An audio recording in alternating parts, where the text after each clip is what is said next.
Once upon a gun,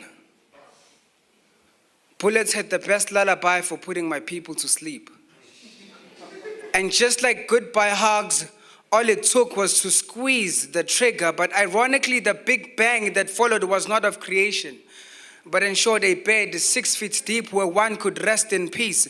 Now with so much layers of the soil needed to cover one person, that should tell you how cold the world is on the surface. So we trade off purpose for monetary blankets to comfort our chicken skin, but I'm not afraid of the world.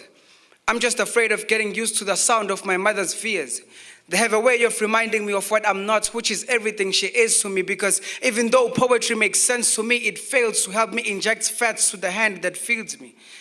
Ignorant me is now hating the facts that I comprehend why my brothers had to stretch their arms with no intentions of harm but to save their moms, perhaps pull the pieces of what's left from their broken homes. And with each piece, brothers pave a bloody path for young sisters not to even bump into a stripper's pole. A piece to save sisters from being bullied into a corner by the sound of a growling stomach. It's poetry.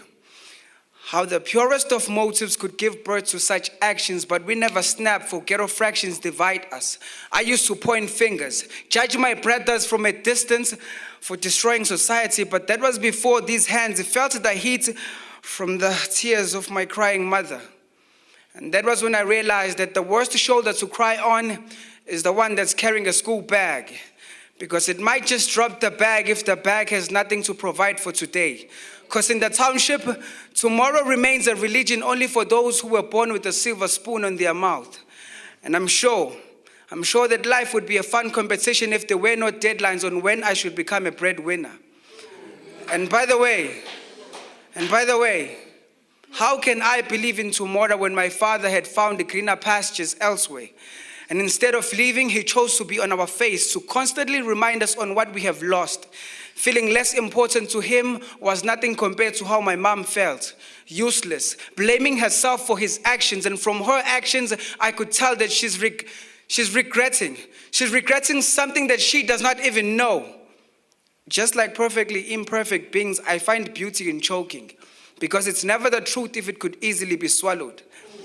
I sampled my mother's prayers before they got to the Lord's ears. And I dared myself not to cry because I'm a man.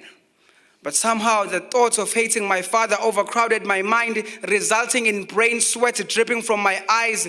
I'm still trying to convince myself that those were not tears. And my father, he always found a way to justify himself. He said it all started when all he was good for was counting